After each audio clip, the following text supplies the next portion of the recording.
Il était 02h45 du matin, le 14 février. La température avoisinait les 3 degrés et le Mistral soufflait en rafale. L'air sentait le thym séché, la poudre et cette odeur de cuivre du sang de Hicham, mon cousin, qui tachait les vieilles pierres de la cour. J était planqué derrière un tracteur Citroën rouillé, le genou en miettes, écoutant ses pas. Lent, patient. Ce N n'était pas la démarche nerveuse des flics de la BRI, ni celle d'un rival du clan Yoda. Ça était celle de quelqu'un qui chasse par sport. Nous avions signé notre arrêt de mort. Fais une pause. Respire. Ce que je vais te raconter, ce ne sont pas des conneries pour faire le buzz. C'est un dossier confidentiel du système, une leçon gravée dans ma chair. Alors avant que la DGSI ne fasse sauter cette chaîne pour apologie du terrorisme, abonne-toi et active la cloche. Chaque like est un doigt d'honneur à ceux qui nous surveillent. Une preuve que la rue a encore une voix. Fais-le maintenant, car demain ce témoignage aura peut-être disparu, classé secret défense pour toujours. Maintenant que tu as renforcé les archives, on peut y aller. Rembobinons. Juste 2 heures avant que les portes de l'enfer ne s'ouvrent devant nous. Tout a commencé comme d'habitude, dans la fumée d'un bar à chicha du Vieux-Port. On se sentait invincible. Nous étions l'équipe de Yanis, l'ombre, le lieutenant le plus efficace de la DZ Mafia. On était les rois de la ville, et cette nuit-là, on allait juste chercher notre dû, une couronne de plus à poser sur nos têtes. Mon équipe, C, était la famille, le sang. Hicham, mon cousin, la grande gueule, M90 pour 100 kilos de pure confiance, toujours le premier à foncer.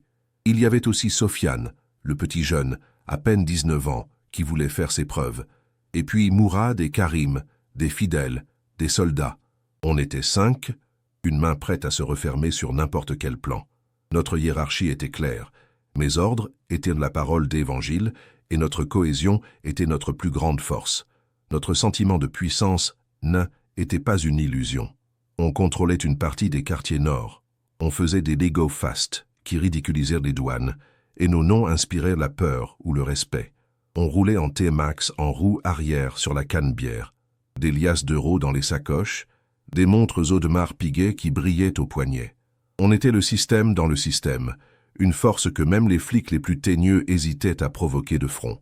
La ville était notre terrain de jeu. La motivation, cette fois-ci, était un mélange parfait de cupidité et d'ennui. Une balance nous avait vendu un plan en or. Un politicien véreux planquait une mallette pleine de pognon sale dans un mât isolé sur le plateau de Sainte-Baume.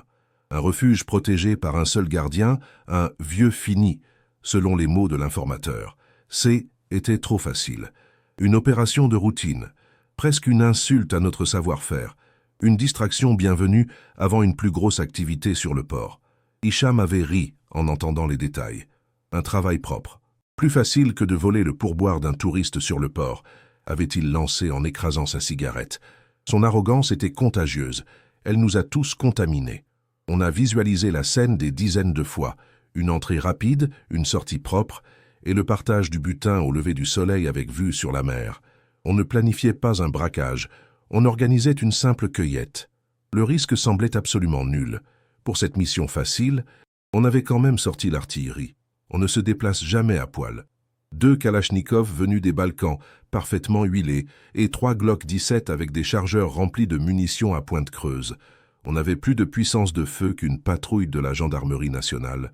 C'était notre protocole, notre assurance-vie. On ne sous-estimait jamais un plan. Mais ce soir-là, on a sous-estimé la seule variable qui comptait vraiment, la cible humaine elle-même. Notre véhicule était une Audi RS6 avant noir mat, volée la semaine précédente à Aix-en-Provence. Une bête de 600 chevaux, le moteur d'une supercar dans la carrosserie d'un break familial. Était notre cheval de Troie, discret, mais capable de nous extraire de n'importe quelle situation à plus de 300 km/h. À son volant, on se sentait comme des pilotes de chasse, des opérateurs d'une unité des élites. On était des professionnels du crime, du moins c'est ce qu'on croyait. La route de terre qui menait au mât serpentait à travers la garrigue.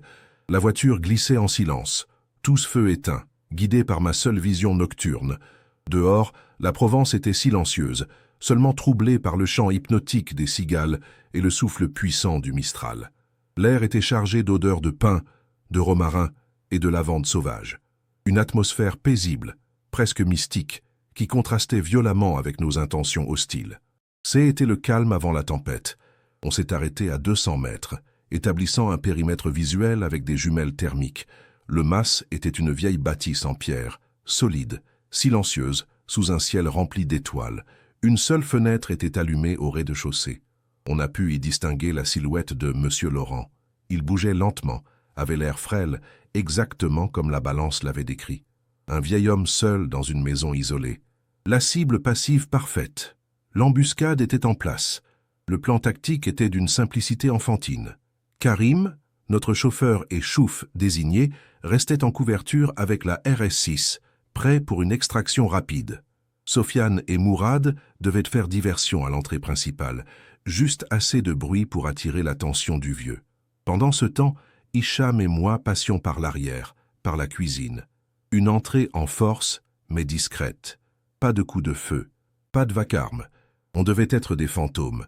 Notre progression à travers les broussailles était impeccable. On se déplaçait comme une seule ombre, nos bottes tactiques ne faisant aucun bruit sur le sol sec. Le vent couvrait le moindre craquement. On se sentait comme des commandos du GIGN en opération, maîtres de la nuit et de l'environnement. Chaque mouvement était calculé, chaque geste précis. On appliquait les protocoles qu'on avait appris et perfectionnés au fil des années. On était au sommet de notre art. La porte arrière était en vieux chêne. Un coup sec et bien placé avec le pied de biche et la serrure a cédé dans un craquement sourd. On était à l'intérieur. L'air était immobile. Il sentait la pierre froide, la suie de cheminée et une note étrange et tenace d'anis. Le silence était total, comme si la maison retenait son souffle en attendant notre arrivée. On a avancé à pas de loup vers la seule source de lumière, le salon. La certitude de la victoire était absolue. On avait franchi son périmètre de sécurité sans la moindre alerte. Il était la proie, nous étions les prédateurs. Le pognon était déjà dans nos têtes, dépensé en voitures, en montres, en soirées. L'arrogance était devenue le 6e membre de l'équipe, et c'est elle qui menait l'assaut, nous aveuglant sur la réalité de la situation. On marchait droit dans la gueule du loup en pensant visiter un zoo. On l'a trouvé là, assis à une table en bois rustique, nous tournant à moitié le dos. Il n'était pas au lit, pas affolé. Il sirotait un verre de pastis, la boisson locale. En nous entendant, il a tourné la tête lentement. Il n'y avait aucune peur dans ses yeux, juste une sorte de curiosité lasse, presque déçue, comme s'il nous attendait et qu'il nous trouvait pathétiques. Cette réaction anormale a été le premier court-circuit dans notre plan parfait. Hicham, fidèle à lui-même, a brisé le silence. Sa voix était un grondement menaçant. Il a collé le canon de sa Kalachnikov sur la tempe du vieil homme, le métal froid contre la peau ridée. « C'est fini de jouer, le pépé, le pognon. Maintenant, a-t-il articulé lentement. Le vieil homme n'a pas scié. Il n'a même pas regardé l'arme. Son regard était fixé sur mon cousin, comme s'il analysait une menace bien plus grande que le fusil. Je me suis avancé à mon tour pour jouer mon rôle de chef, pour accentuer la pression psychologique. Écoute-moi bien, l'ancien.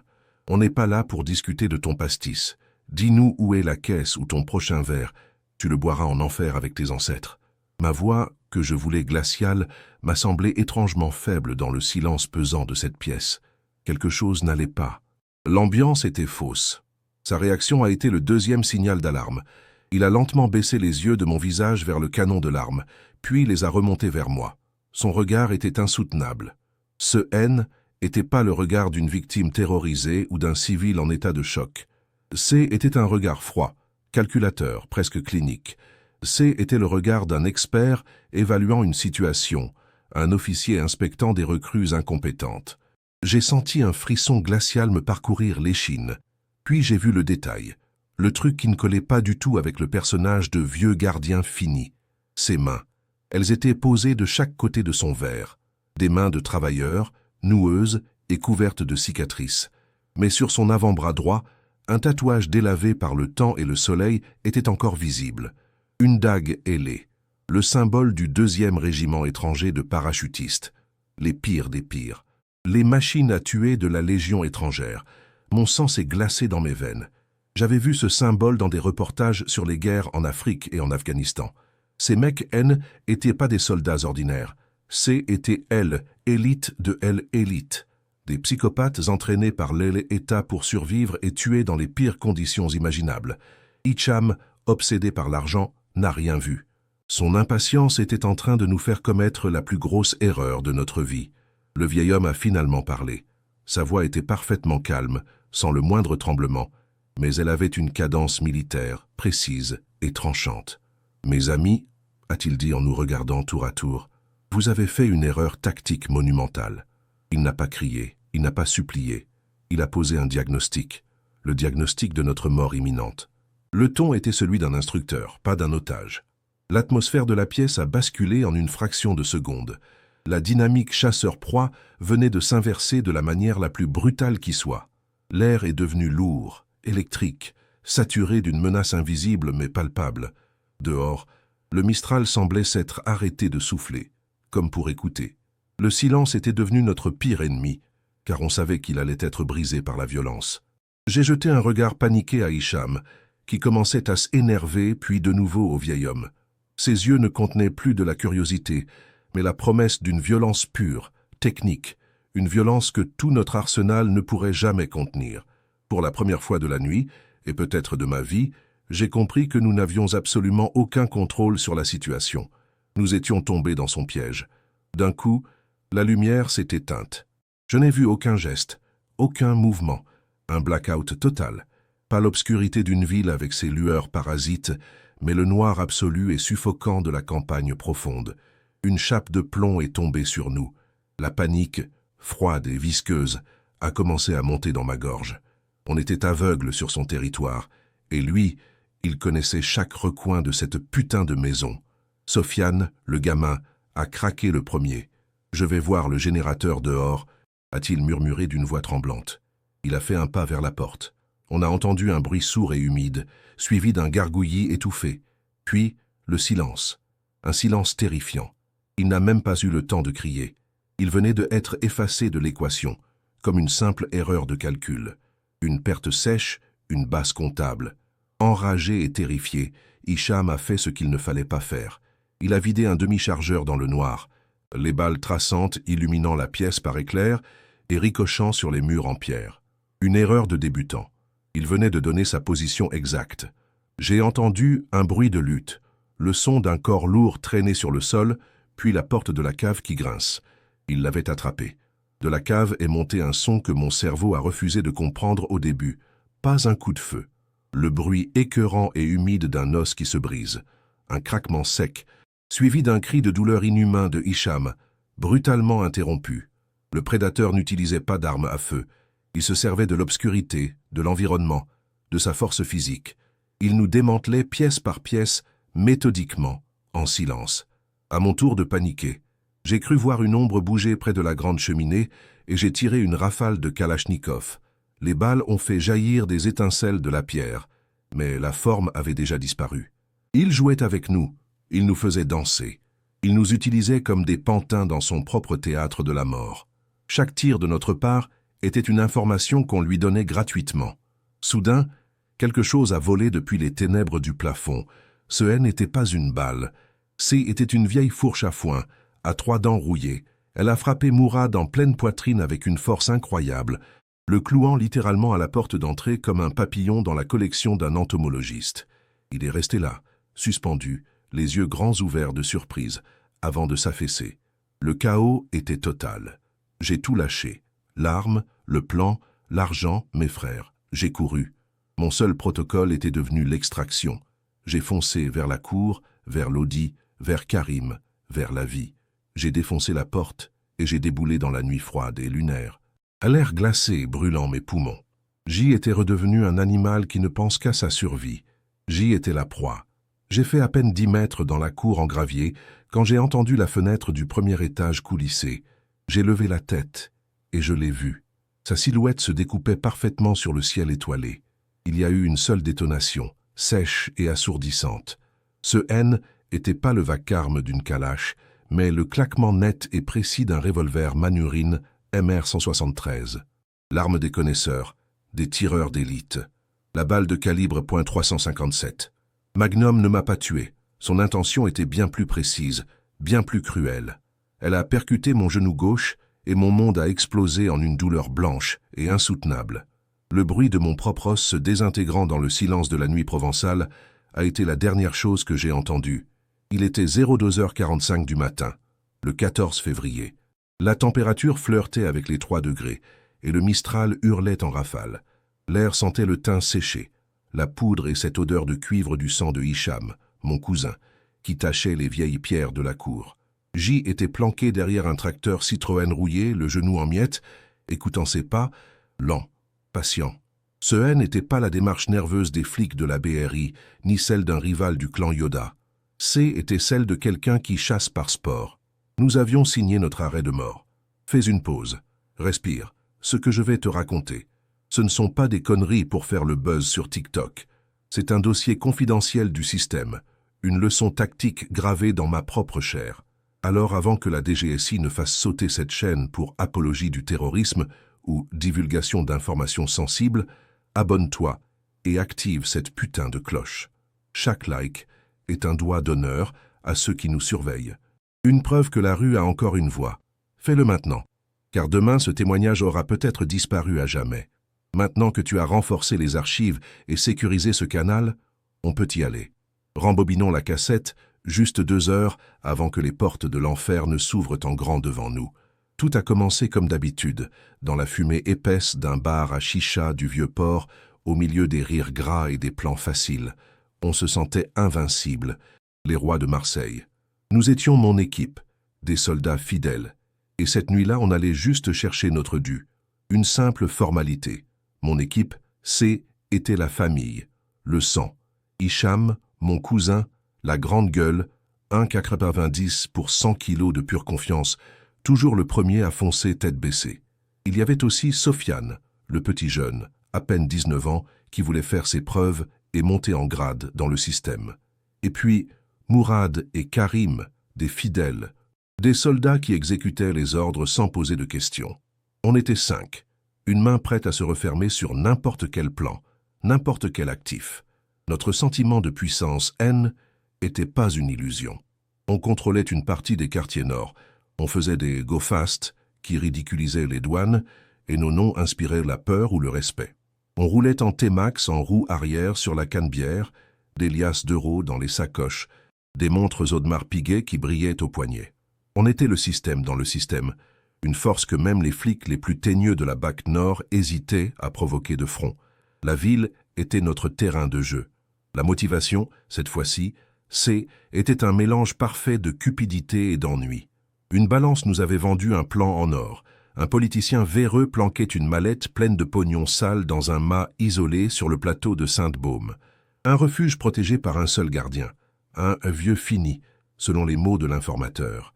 C était trop facile, une opération de routine, presque une insulte à notre savoir-faire. Une distraction bienvenue avant une plus grosse activité sur le port. Hicham avait ri en entendant les détails. Un travail propre, plus facile que de voler le pourboire d'un touriste sur le port, avait-il lancé en écrasant sa cigarette.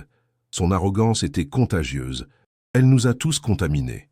On a visualisé la scène des dizaines de fois. Une entrée rapide, une sortie propre, et le partage du butin au lever du soleil avec vue sur la mer. On ne planifiait pas un braquage, on organisait une simple cueillette. Le risque semblait absolument nul. Pour cette mission facile, on avait quand même sorti l'artillerie. On ne se déplace jamais à poil. 2 Kalachnikov venus des Balkans, parfaitement huilés, et 3 Glock 17 avec des chargeurs remplis de munitions à pointe creuse. On avait plus de puissance de feu qu'une patrouille de la gendarmerie nationale. C était notre protocole, notre assurance-vie. On ne sous-estimait jamais un plan, mais ce soir-là, on a sous-estimé la seule variable qui comptait vraiment, la cible humaine elle-même. Notre véhicule était une Audi RS6 avant noir mat, volée la semaine précédente à Aix-en-Provence. Une bête de 600 chevaux, le moteur d'une supercar dans la carrosserie d'un break familial. C était notre cheval de Troie, discret mais capable de nous extraire de n'importe quelle situation à plus de 300 km/h. À son volant, on se sentait comme des pilotes de chasse, des opérateurs d'une unité D élite. On était des professionnels du crime, du moins c'est ce qu'on croyait. La route de terre qui menait au mas serpentait à travers la garrigue. La voiture glissait en silence, tous feux éteints, guidée par ma seule vision nocturne. Dehors, la Provence était silencieuse, seulement troublée par le chant hypnotique des cigales et le souffle puissant du Mistral. L'air était chargé d'odeurs de pin, de romarin et de lavande sauvage. Une atmosphère paisible, presque mystique, qui contrastait violemment avec nos intentions hostiles. C était le calme avant la tempête. On s'est arrêté à 200 mètres, établissant un périmètre visuel avec des jumelles thermiques. Le mât était une vieille bâtisse en pierre, solide, silencieuse sous un ciel rempli d'étoiles. Une seule fenêtre était allumée au rez-de-chaussée. On a pu y distinguer la silhouette de Monsieur Laurent. Il bougeait lentement, avait l'air frêle, exactement comme la balance l'avait décrit. Un vieil homme seul dans une maison isolée. La cible passive parfaite. L'embuscade était en place. Le plan tactique était d'une simplicité enfantine. Karim, notre chauffeur et chouf désigné, restait en couverture avec la RS-6, prêt pour une extraction rapide. Sofiane et Mourad devaient faire diversion à l'entrée principale, juste assez de bruit pour attirer l'attention du vieux. Pendant ce temps, Hicham et moi passions par l'arrière, par la cuisine. Une entrée en force, mais discrète. Pas de coup de feu, pas de vacarme. On devait être des fantômes. Notre progression à travers les broussailles était impeccable. On se déplaçait comme une seule ombre, nos bottes tactiques ne faisant aucun bruit sur le sol sec. Le vent couvrait le moindre craquement.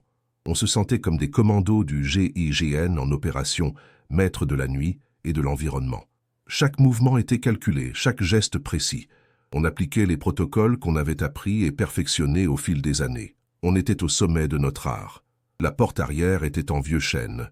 Un coup sec et bien placé avec le pied de biche, et la serrure a cédé dans un craquement sourd. On était à l'intérieur. L'air était immobile. Il sentait la pierre froide, la suie de cheminée et une note étrange et tenace d'anis. Le silence était total, comme si la maison retenait son souffle en attendant notre arrivée. On a avancé à pas de loup vers la seule source de lumière, le salon. La certitude de la victoire était absolue. On avait franchi son périmètre de sécurité sans la moindre alerte. Il était la proie. Nous étions les prédateurs. Le pognon était déjà dans nos têtes, dépensé en voiture, en montre, en soirée. L'arrogance était devenue le 6e membre de L & Équipe, et c'est elle qui menait l'assaut, nous aveuglant sur la réalité de la situation. On marchait droit dans la gueule du loup en pensant visiter un zoo. On l'a trouvé là, assis à une table en bois rustique, nous tournant à moitié le dos. Il n'était pas au lit, pas affolé. Il sirotait un verre de pastis, la boisson locale. En nous entendant, il a tourné la tête lentement. Il n'y avait aucune peur dans ses yeux, juste une sorte de curiosité lasse, presque déçue, comme s'il nous attendait et qu'il nous trouvait pathétiques. Cette réaction anormale a été le premier court-circuit dans notre plan parfait. Hicham, fidèle à lui-même, a brisé le silence. Sa voix était un grondement menaçant. Il a collé le canon de sa Kalachnikov sur la tempe du vieil homme, le métal froid contre la peau ridée. Alors, le pépé, fini de jouer. Il est où, le pognon? Parle, ou je t'envoie rejoindre tes ancêtres, a-t-il articulé lentement. Le vieil homme n'a pas scié. Il n'a même pas regardé l'arme. Son regard était fixé sur mon cousin. Je me suis avancé à mon tour pour jouer mon rôle de chef, pour accentuer la pression psychologique. Écoute-moi bien, l'ancien, on n'est pas là pour discuter de ton pastis. Dis-nous où est la caisse ou ton prochain verre, tu le boiras en enfer. Ma voix, que je voulais glaciale, m'a semblé étrangement faible dans le silence pesant de cette pièce. Quelque chose n'allait pas. L'ambiance était fausse. Le rapport de force n'était pas celui que l'on croyait. Sa réaction a été le 2e signal d'alarme. Il a lentement baissé les yeux de mon visage vers le canon de l'arme, puis les a remontés vers moi. Son regard était insoutenable. Ce n'était pas le regard d'une victime terrorisée ou d'un civil en état de choc. C était un regard froid, calculateur, presque clinique. C était le regard d'un expert évaluant une situation, un officier inspectant des recrues incompétentes. J'ai senti un frisson glacial me parcourir l'échine. Puis, j'ai vu le détail, le truc qui ne collait pas du tout avec le personnage de vieux gardien fini. Ses mains. Elles étaient opposées de chaque côté de son verre. Des mains de travailleur, noueuses et couvertes de cicatrices. Mais sur son avant-bras droit, un tatouage délavé par le temps et le soleil était encore visible. Une dague ailée, le symbole du 2e régiment étranger de parachutistes, les pires des pires, les machines à tuer de la Légion étrangère. Mon sang s'est glacé dans mes veines. J'avais vu ce symbole dans des reportages sur les guerres en Afrique et en Afghanistan. Ces mecs n'étaient pas des soldats ordinaires, c'était l'élite de l'élite, des psychopathes entraînés par l'État pour survivre et tuer dans les pires conditions imaginables. Hicham, obsédé par l'argent, n'a rien vu. Son impatience était en train de nous faire commettre la plus grosse erreur de notre vie. Le vieil homme a finalement parlé. Sa voix était parfaitement calme, sans le moindre tremblement, mais elle avait une cadence militaire, précise et tranchante. « Mes amis, a-t-il dit en nous regardant tour à tour, vous avez fait une erreur tactique monumentale. Il n'a pas crié, il n'a pas supplié, il a posé un diagnostic. Le diagnostic de notre mort imminente. Le ton était celui d'un instructeur, pas d'un otage. L'atmosphère de la pièce a basculé en une fraction de seconde. La dynamique chasseur-proie venait de s'inverser de la manière la plus brutale qui soit. L'air est devenu lourd, électrique, saturé d'une menace invisible mais palpable. Dehors, le Mistral semblait s'être arrêté de souffler, comme pour écouter. Le silence était devenu notre pire ennemi, car on savait qu'il allait être brisé par la violence. J'ai jeté un regard paniqué à Hicham, qui commençait à s'énerver, puis de nouveau au vieil homme. Ses yeux ne contenaient plus de la curiosité, mais la promesse d'une violence pure, technique, une violence que tout notre arsenal ne pourrait jamais contenir. Pour la première fois de la nuit, et peut-être de ma vie, j'ai compris que nous n'avions absolument aucun contrôle sur la situation. Nous étions tombés dans son piège. D'un coup, la lumière s'est éteinte. Je n'ai vu aucun geste, aucun mouvement, un blackout total. Pas l'obscurité d'une ville avec ses lueurs parasites, mais le noir absolu et suffocant de la campagne profonde. Une chape de plomb est tombée sur nous. La panique, froide et visqueuse, a commencé à monter dans ma gorge. On était aveugle sur son territoire, et lui, il connaissait chaque recoin de cette putain de maison. Sofiane, le gamin, a craqué le premier. « Je vais voir le générateur dehors », a-t-il murmuré d'une voix tremblante. Il a fait un pas vers la porte. On a entendu un bruit sourd et humide, suivi d'un gargouillis étouffé, puis le silence, un silence terrifiant. Il n'a même pas eu le temps de crier.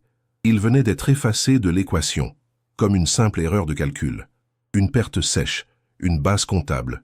Enragé et terrifié, Hicham a fait ce qu'il ne fallait pas faire.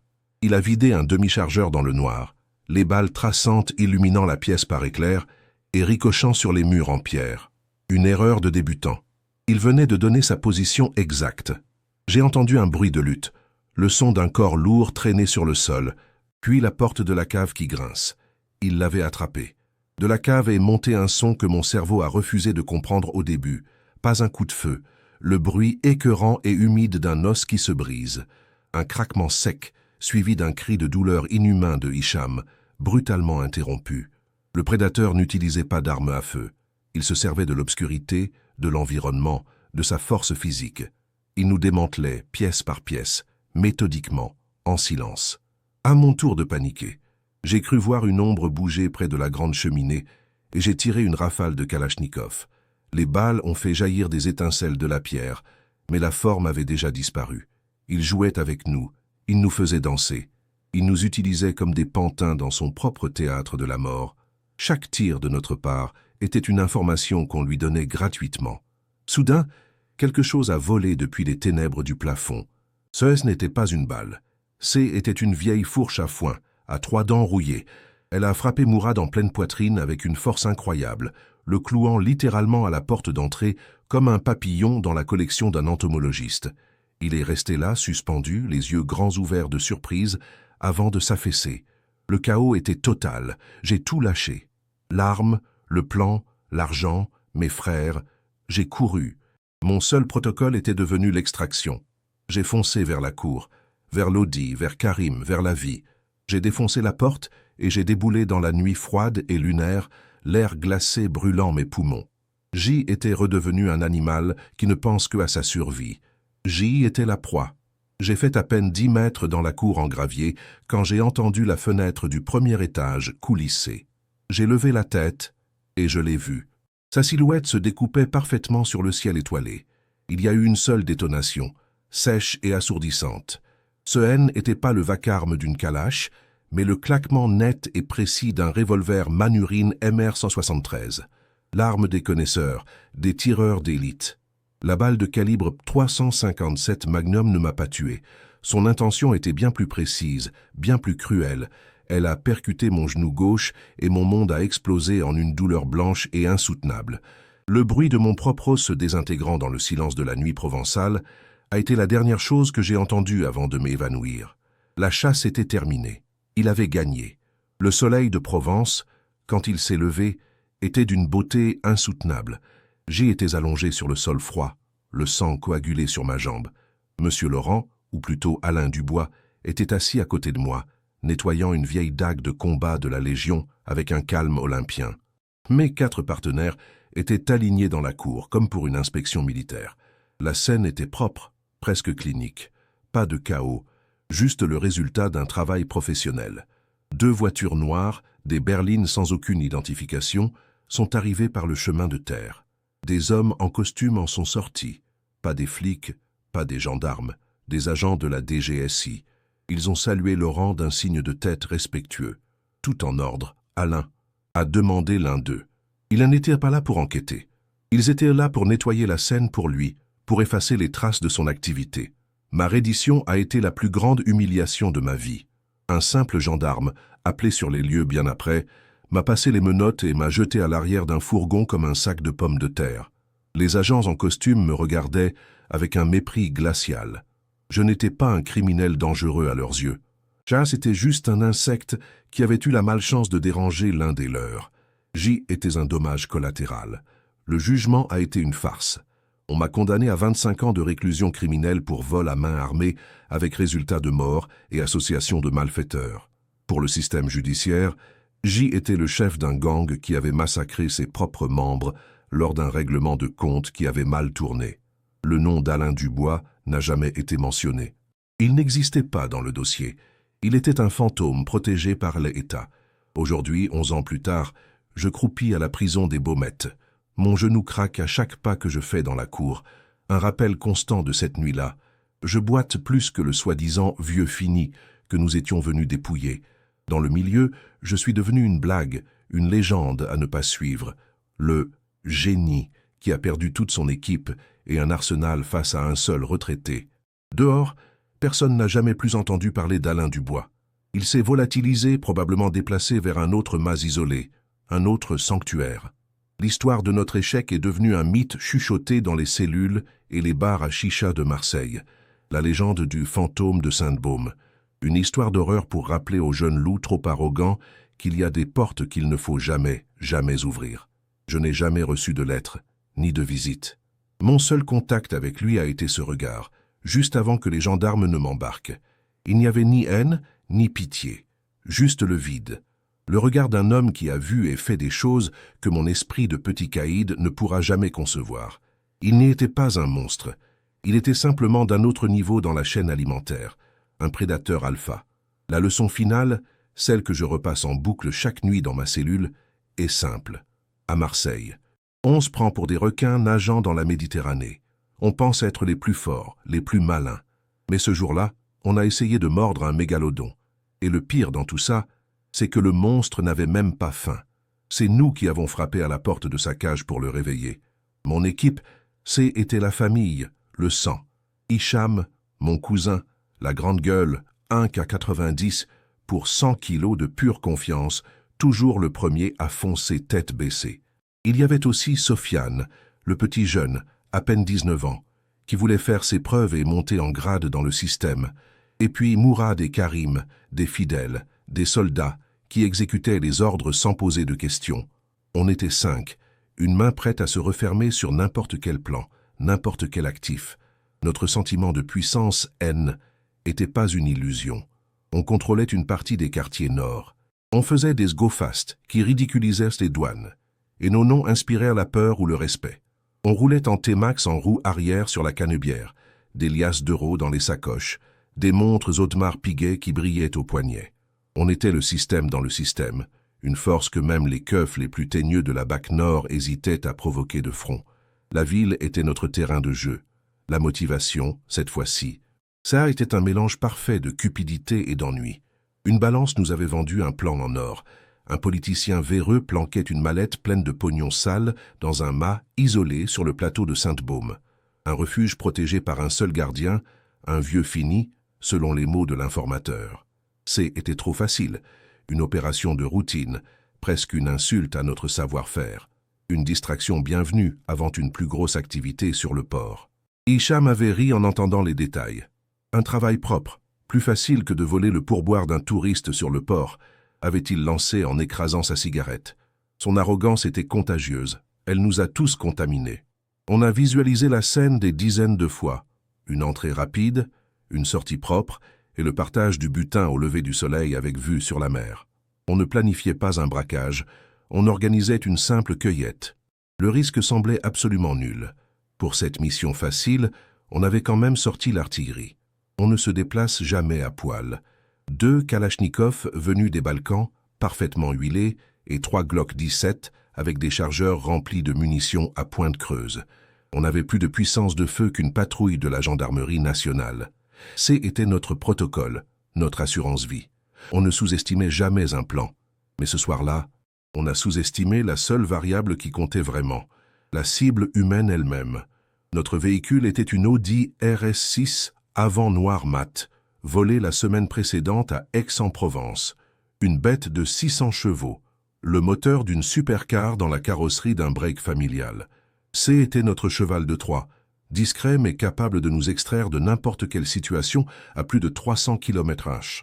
À son volant, on se sentait comme des pilotes de chasse, des opérateurs d'une unité d'élite. On était des professionnels du crime, du moins c'est ce qu'on croyait.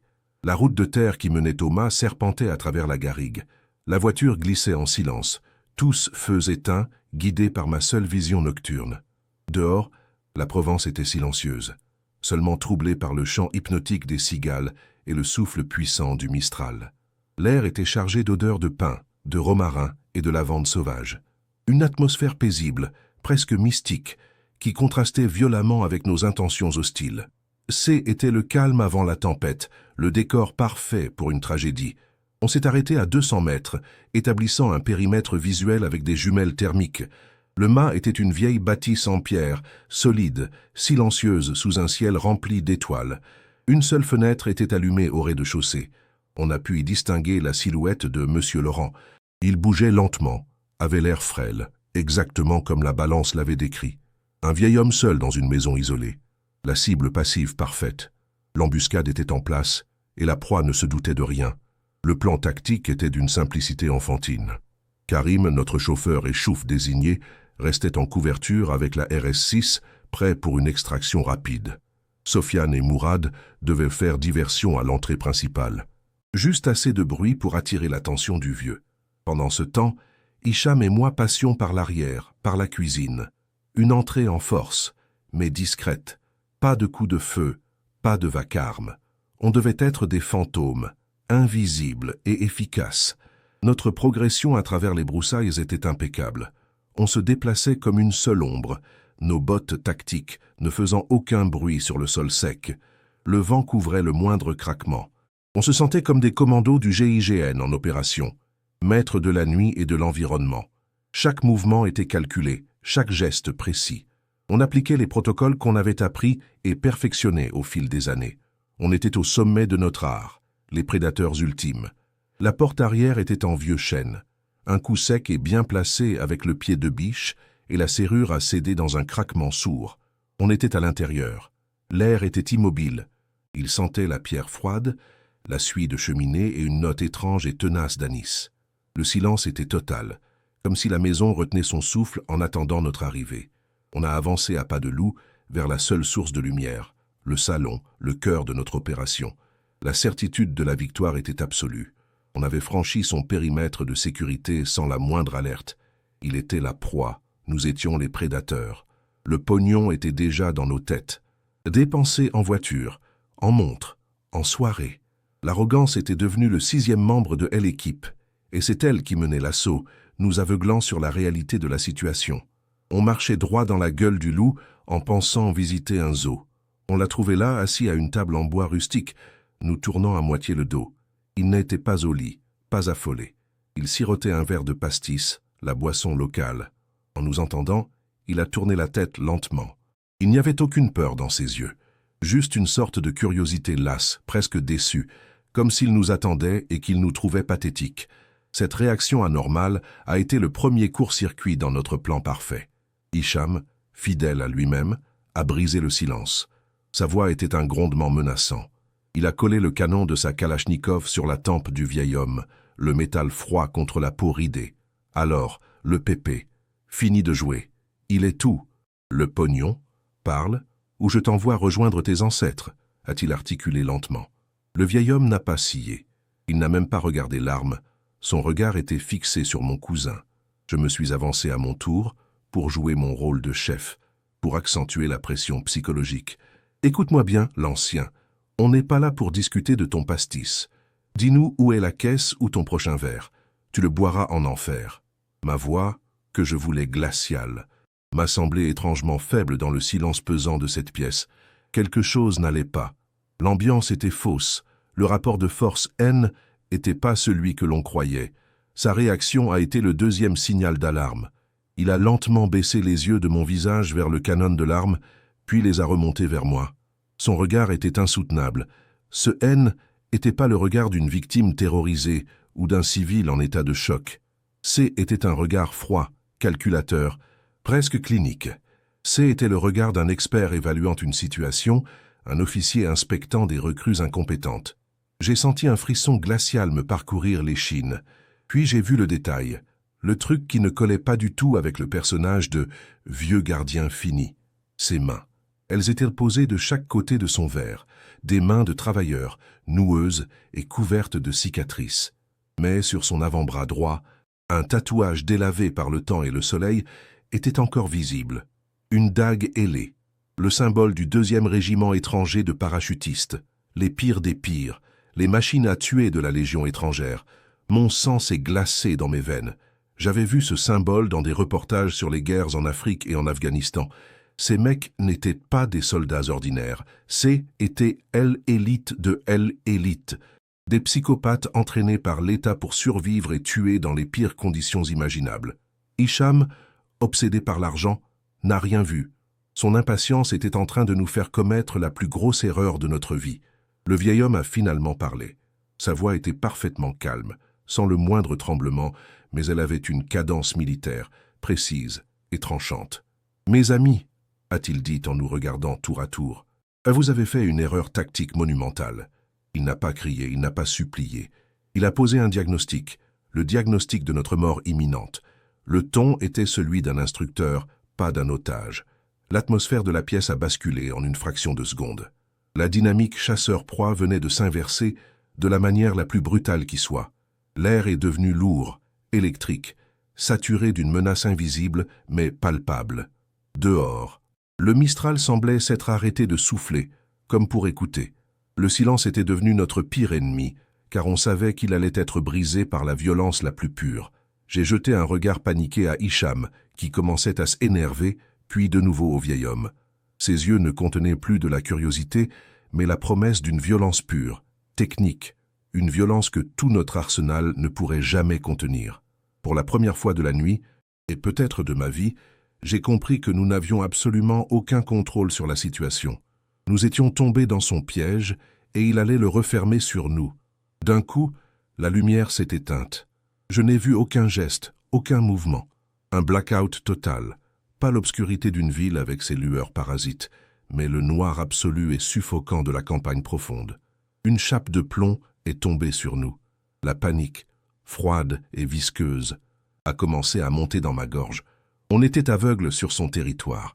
Et lui, il connaissait chaque recoin de cette putain de maison. Nous étions devenus des rats dans une boîte. Sofiane, le gamin, a craqué le premier. « Je vais voir le générateur dehors », a-t-il murmuré d'une voix tremblante. Il a fait un pas vers la porte. On a entendu un bruit sourd et humide suivi d'un gargouillis étouffé.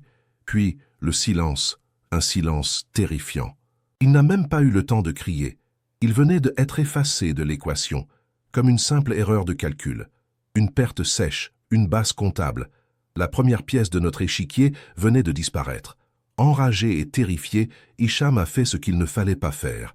Il a vidé un demi-chargeur dans le noir, les balles traçantes illuminant la pièce par éclairs et ricochant sur les murs en pierre. Une erreur de débutant. Il venait de donner sa position exacte. J'ai entendu un bruit de lutte. le son d'un corps lourd traîné sur le sol, puis la porte de la cave qui grince. Il l'avait attrapé. Mon cousin était tombé dans le piège le plus simple. De la cave est monté un son que mon cerveau a refusé de comprendre au début. Pas un coup de feu. Le bruit écœurant et humide d'un os qui se brise. Un craquement sec, suivi d'un cri de douleur inhumain de Hicham, brutalement interrompu. Le prédateur n'utilisait pas d'armes à feu. Il se servait de l'obscurité, de l'environnement, de sa force physique. Il nous démantelait pièce par pièce, méthodiquement, en silence, comme un boucher au travail. À mon tour de paniquer. J'ai cru voir une ombre bouger près de la grande cheminée et j'ai tiré une rafale de Kalachnikov. Les balles ont fait jaillir des étincelles de la pierre, mais la forme avait déjà disparu. Il jouait avec nous, il nous faisait danser. Il nous utilisait comme des pantins dans son propre théâtre de la mort. Chaque tir de notre part était une information qu'on lui donnait gratuitement, une signature sur notre propre arrêt de mort. Soudain, quelque chose a volé depuis les ténèbres du plafond. Ce haine n'était pas une balle, c'était une vieille fourche à foin, à 3 dents rouillées.